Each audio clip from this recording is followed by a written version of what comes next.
Welcome back to ACB Wrestling Talk, your main source for wrestling news and wrestling discussions. I'm, of course, your host, Alexis Carrillo, and let's get into some wrestling talk.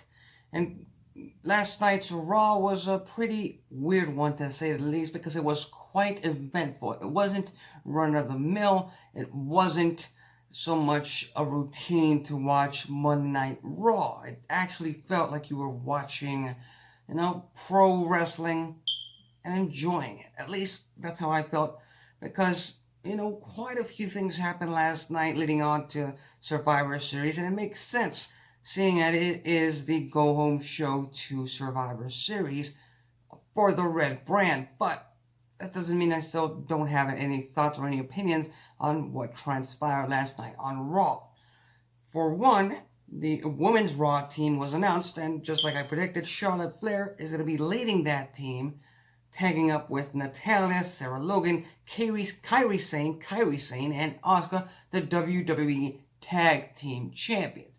Now, I'm pretty damn sure the commentators on Raw, SmackDown, NXT, and at Survivor Series are going to be pretty adamant about reminding the fans that since Team Raw have the WWE Women's Tag Team Champions in Kairi Sane and Asuka, they might have some kind of advantage over Team NXT and Team SmackDown. Again, this is just them pushing the idea that champions matter in WWE. That's just what they are doing. And in some cases they do, in some cases they don't.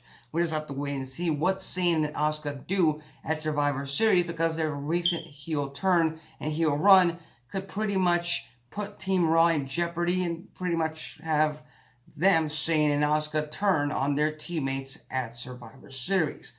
We also had, NXT Women's Champion Shayna Baszler and Jessamyn Duke and Marina Shafir attack the Iconics, Charlotte Flair and Becky Lynch, which is, again, just another case of, NXT superstars attacking WWE superstars, this time on Monday Night Raw. It's not something that we haven't seen before. In fact, I think this is the third time Shayna Baszler has made an appearance on Raw to attack any superstar on the main roster. Only this time she brought her friends, Jessamyn Duke and Maria Shafir. Again, this was run-of-the-mill. This was routine.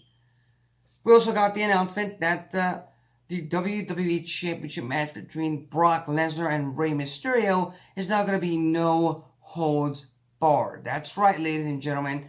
If WWE thinks that Rey Mysterio has a chance, the only truly way he has a chance is against Brock Lesnar, against the Beast, is in a no holds barred match. But I've said it here and I'll continue to say it again.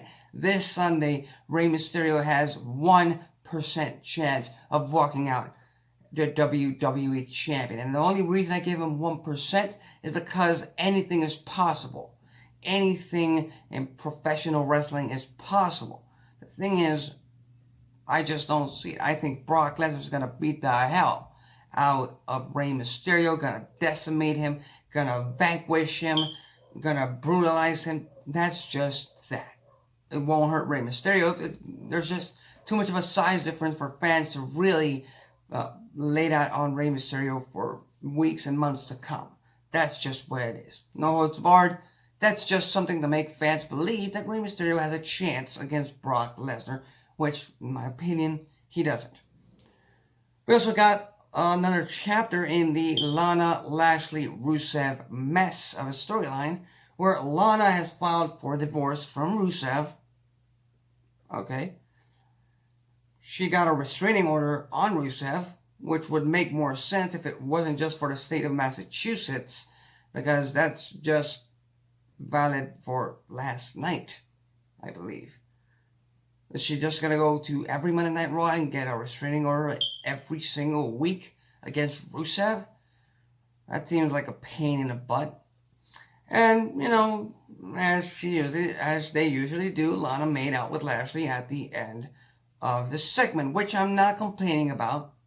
I'm not complaining about it. It's just that I really don't know where they're going with this whole rivalry.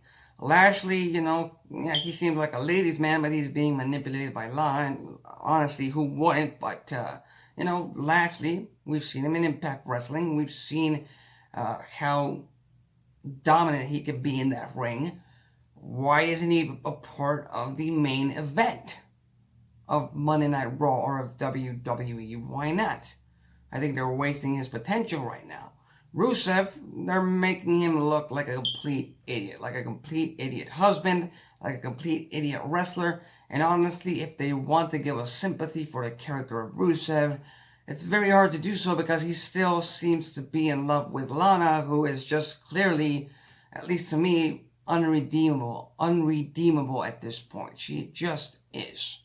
So WWE Creative has just got to figure this out. I truly hope that they map this storyline out all the way to the end, and hopefully all three characters come out unscathed, and the WWE Universe can enjoy all three characters because they all have potential to be big stars. Again, it's all up to creative. We also got Seth Rollins getting the win over Andrade by disqualification in this match to become team leader of Monday Night Raw, or in the case of Rollins to stay team leader, in the case of Andrade to join Team Raw. But that wasn't what was surprising about this match. What was surprising was the fact that Lucha House Party from SmackDown showed up, attacked, and pretty much caused a DQ over Rollins against Andrade, and then they left through the ramp with no response from the Raw locker room.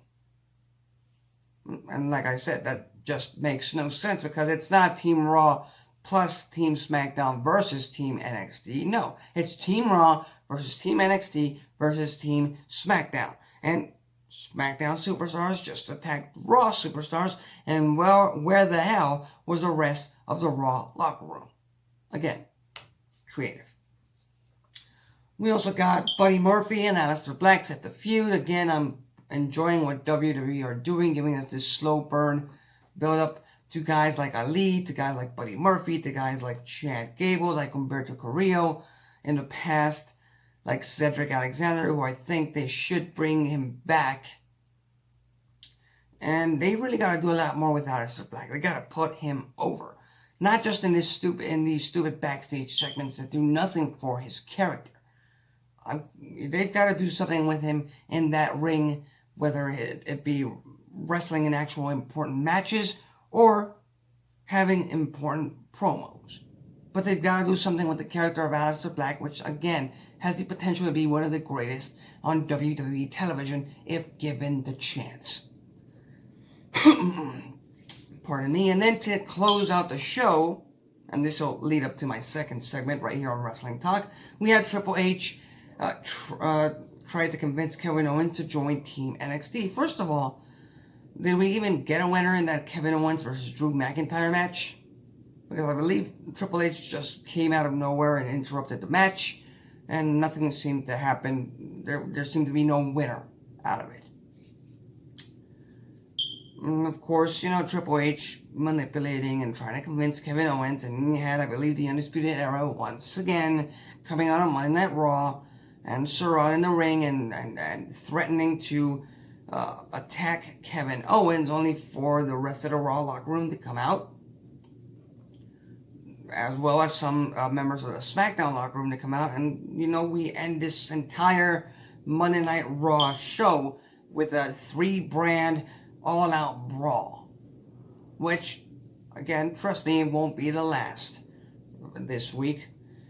And then we had Triple H open up the doors to NXT this Wednesday night to both Raw and SmackDown superstars, just to make things more interesting. And this is just all a ploy to get fans who watch SmackDown and Raw to tune into NXT and pump up the ratings, pump up the interest in Survivor Series. That's just what it is. But I'm going to lead right now into my second segment. And the fact is that with this entire build-up towards Survivor Series, it's been, 3 weeks of build-up, WWE have missed out a great opportunity to insert NXT into the Brand Supremacy equation in a much more interesting manner.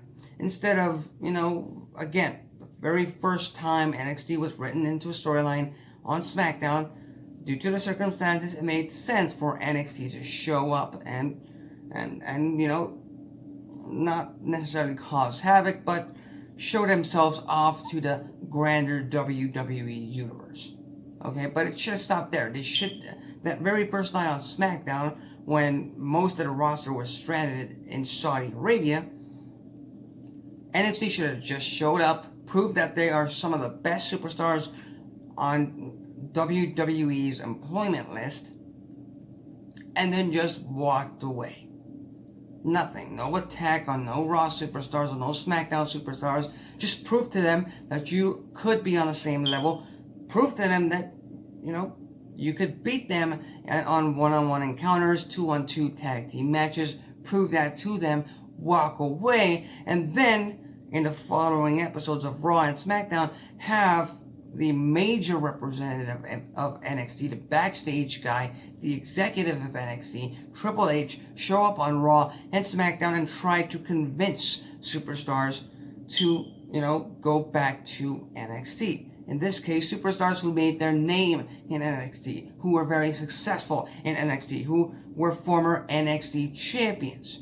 Okay? And the very first man that Triple H would knock on the door for and would actually convince would be Mr. Finn Balor himself. Now I get it.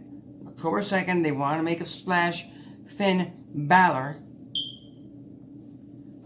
made his re-debut, re-return to NXT to pump up the ratings in these new Wednesday Night Wars. I get it. But they could have saved that for Survivor Series. Again, it's all depending on timing. It's all depending on what you want to do at what time and at what time you want to do it. The rest of the weeks, they should have went to Monday Night Raw and SmackDown, and they should have tried to convince guys like Kevin Owens, guys like Seth Rollins, guys like Drew McIntyre to join NXT. When, Owens, Rollins, McIntyre, and many, many more decided, hey, I'm on the main roster, I'm representing Team Raw, I'm representing Team SmackDown now. Then, this past Friday, then last night, then this week, have Team Yellow and Black, have Team NXT join in on this all-out brand domination. Because I assure you this, the way they have built this Survivor Series Brand Supremacy up, you could pretty much guarantee that just like last night, we had the 3-brand all-out brawl. This Wednesday, we're going to have ourselves a 3-brand all-out brawl. And guess what? This Friday on Fox, on SmackDown, we're going to have ourselves a 3-brand all-out brawl. Again, repetitive, and it's all down to creative. That's just what I'm saying. That's just an idea I'm throwing out there. Instead of inserting NXT into this repetitive crap that we've been seeing since 2016, since the most recent brand extension, because it's always been Raw versus SmackDown Brawl. It's always been Raw versus SmackDown Invasion every single week, every single time leading up to Survivor Series. In this case, try to do something different since you're inserting NXT into the equation. I'm just saying. And now the third segment, we go to this Twitter feud, Twitter spat that the president of AEW, Tony Khan, new Fox Sports and WWE backstage correspondent, or analyst, I should say, CM Punk, and current WWE superstar Randy Orton have. Because Punk wrote, on Twitter, on his social media, promoting his upcoming appearance on WWE Backstage, he wrote this. Sorry. It is weird trying to catch up on 5+ years of wrestling. I'm doing what I can. There's bright spots, mostly women, from what I can tell. There's bad, too. I'm gonna talk about it, and no one is safe.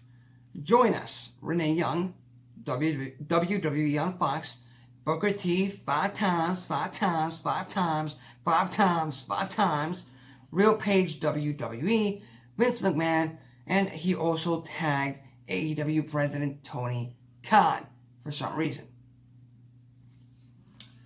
Khan wrote, not necessarily in response to CM Punk, he didn't actually tag him, but he did write, "No one is safe. Sounds like a plane full of wrestlers in Saudi Arabia." CM Punk hasn't responded to that. It's going to be very hard for him to do so because he hasn't been a part of WWE, like he said, in over 5 years. So it'd be pretty weird to have him defend WWE when he hasn't been representing the company for so long. But, like I said, Randy Orton took to Twitter and responded with, "What's that whole thing about glass houses and stones?" Alluding to the fact that back in October 2018, Jacksonville.com posted an article on AEW lead investor Shahid Khan, I believe Tony Khan's father, who was being investigated for corruption. Pretty damn big claim on the part of Randy Orton, because I believe if anything had been proven against Shahid Khan, we would be hearing about it right now. Tony responded to Orton with, "I thought you only tagged me in your post when you were grasping for leverage. That article is over a year old, plus it's about baseless claims made about my dad years ago. That's the best you can do? Nothing? Meanwhile, in the time since that was written, you used the N-word on Twitch." Again, getting interesting. And Tony Khan obviously referring to the fact that Randy Orton made a few posts on Twitter alluding to the fact that he might be heading over to All Elite Wrestling, only to have him announce that he had re-signed with WWE, and that's where Tony is getting his whole leverage statement from Twitter from. Man, my voice is really off base today. So it's safe to say that, some rivalry brewing here, some personal comments, some very, surprising comments on both parts by Tony Khan and Randy Orton.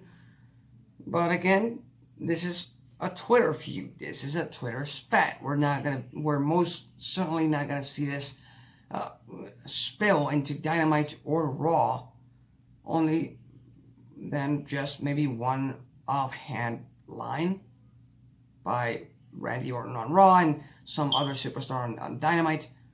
But other than that, I really don't see where this could go, other than, it's interesting and it adds to the fuel to this very unnecessary WWE versus AEW fan base war. I'm a fan of wrestling. I'm a fan of all wrestling.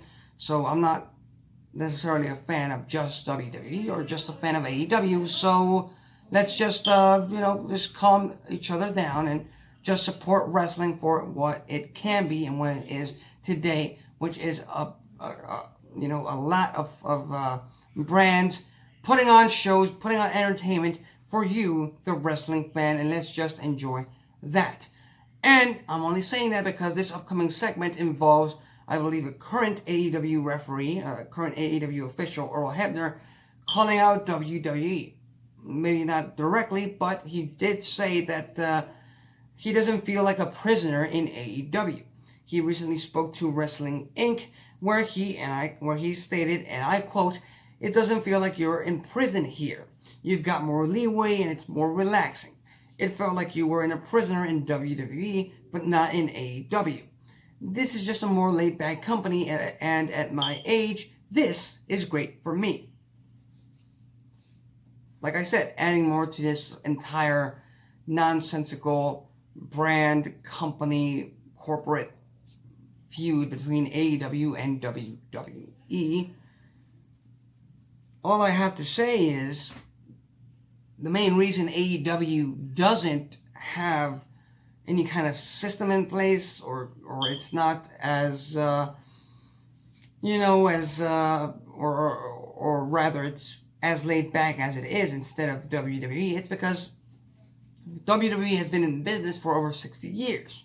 Vince McMahon has practically perfected a formula that he's been working on since 1984, 1985, depending on if you want to begin with Hulkamania or WrestleMania, where he began his sports entertainment dominance all over the professional wrestling world. You make your pick. But the thing is, AEW was just founded in January of this year. They had their very first pay-per-view, unofficial pay-per-view, All In, back in 2018. Again, unofficial. It's not under the AEW banner, even though it's the same guys, pretty much. And then they barely had Dynamite debut or premiere this October on TNT. They have yet to find a formula that works for them. They have yet to be as successful as they can be in terms of business, because right now, since they just started, it's all going up. It's all an upward spiral. We'll just have to wait and see when AEW starts going down, when they start being on the ropes, if they can find a formula that works and gets them back to being successful. Then we'll just have to see if they're smart enough businessmen to maintain that formula and tweak it in some instances to keep it relevant and not just keep changing, because sometimes that doesn't work. Okay, one clear example of a company that keeps changing and that doesn't necessarily work, it's the old TNA. Now Impact Wrestling, it's kind of been on a steady plateau and there's been some stability, but TNA in the past changed, guys in the back, changed leaderships, changed booking teams, like, they were socks and shoes. So again, they're just, at least this is just for me, AEW is only as laid back as they are because they haven't been in the business for so long, and they are still finding their footing. You may have a different opinion. Feel free to leave your comments and thoughts on the comment section below. Again, feel free. This is an open forum. This is an open show for all wrestling fans to discuss their fandom. That's it. But those are just my opinions. And finally, being that this is Tuesday night, we have ourselves Impact Wrestling on Access TV. Yet another episode where we're going to have ourselves a tag team showcase where it's going to be the Deaners versus the Rascals versus Reno Scum versus Daisy Hit Squad. Now, they didn't necessarily advertise it as a #1 contender match, although it most likely is, because you have the 4 tag teams that aren't the tag team champions. The North, who vanquished and ran LAX out of Impact. So, again, being that the North are heels, that pretty much just gives me 2 options to walk out of this tag team showcase with the victory. Not the Desi Hit Squad, not Reno Scum. It's either going to be the Deaners or Rascals. And we've seen Rascals versus the North. Rascals have been unsuccessful. Got to give it to the Deaners. But again, I don't think the North are going to be losing their tag team titles anytime soon. I'm thinking they're going to be bulldozing through this tag team division going into 2020 head on. That's just me. Jordynne Grace faces up against Taya Valkyrie and Johnny Bravo in a 2-on-1 handicap match. This comes over the fact that Jordynne Grace challenged Taya Valkyrie to a Knockouts Championship match. Taya did not want to accept it, and Johnny Bravo came out with this brand new, innovative idea, 2-on-1 handicap match against Jordynne Grace. And hey, maybe if you can beat them, maybe then you'll get your Knockouts title match. And we all know what's going to happen. Taya Valkyrie's going to run away. She's going to keep away from Jordynne Grace during the match, and Jordynne Grace is just going to do what she does best, and that's wrestle the hell out of her opponents and crush them. And in this case, she's going to be pinning former Impact Wrestling official Johnny Bravo. Again, my prediction, you don't have to agree with it. We have ourselves a 6-person elimination #1 contenders match to Impact World Champion Sami Callihan, where we're going to have ourselves Michael Elgin versus Rich Swann versus Tessa Blanchard versus Brian Cage versus Daga versus Moose. Now, like I said, Sami Callihan he's a heel. He's a leader of OVE, which means he won't be facing a heel. Again, sorry about the throat. So, even though Impact Wrestling fans are a more hardcore fan base and they don't mind cheering heels, I still gotta, remove guys like Moose and guys like Michael Elgin from the equation, because I don't think fans would be as invested as they should be for an Impact World title feud against Sami Callihan, against the heel Sami Callihan. So, even though there are two of the most talented wrestlers on the Impact roster, sorry Moose, sorry Elgin, it's not your time right now. We've also got this brand new luchador breaking into the Impact Wrestling scene, Daga. And since he hasn't done much in Impact Wrestling, I seriously doubt he's going to be a part of a high-profile feud against Sami Callihan. So again, Daga, bye-bye. Then we get ourselves to our three main candidates to challenge Callihan. Number one, we've got former Impact World Champion Brian Cage. Now, seeing that he lost to Callihan in a steel cage on the premiere on Access TV, that takes a few chances away from him. I believe he lost to Callihan yet again at Turning Point. So, and it seems like Impact Wrestling just wants to write Brian Cage off from this world title feud and move on. So again, Brian Cage, as much of a fan I am of the Machine, unfortunately, it doesn't seem like you will be getting a shot anytime soon. Rich Swann has some previous history with Callihan. They feuded for the X Division Championship earlier this year. But again, I just got to give it to the other person, the other superstar in this match, because Impact Wrestling is all about, right now, is all about breaking barriers, breaking the mold and creating history, and that means having Tessa Blanchard walk out of this 6-person #1 contenders elimination match and get to challenging Sami Callihan for the Impact World title at January's Hard to Kill pay-per-view in Dallas, Texas. That is my prediction. Some of you already know what happened for this match. Some of you already know who came out and who's going to be #1 contender at the pay-per-view. I beg of you, please no spoilers on the comment section. There are some fans who would rather watch what transpires on the screen on TV rather than read it online. So again, my prediction is Tessa Blanchard, and for all you guys, what happened at these other tapings, please just don't spoil it for people who haven't read the spoilers. And finally, we're gonna see this Triple X Division Champion Ace Austin try to antagonize his brand new #1 contender in Trey. And it's safe to say that from what we've seen from Ace Austin, it's gonna be pretty damn likely that he's gonna go from a WILF to a MILF, if you get what I mean. Well, that's it for today's episode of ACB Wrestling Talk. If you like this video, hit the like button. If you dislike this video, hit the dislike button. That's it for me. See you tomorrow.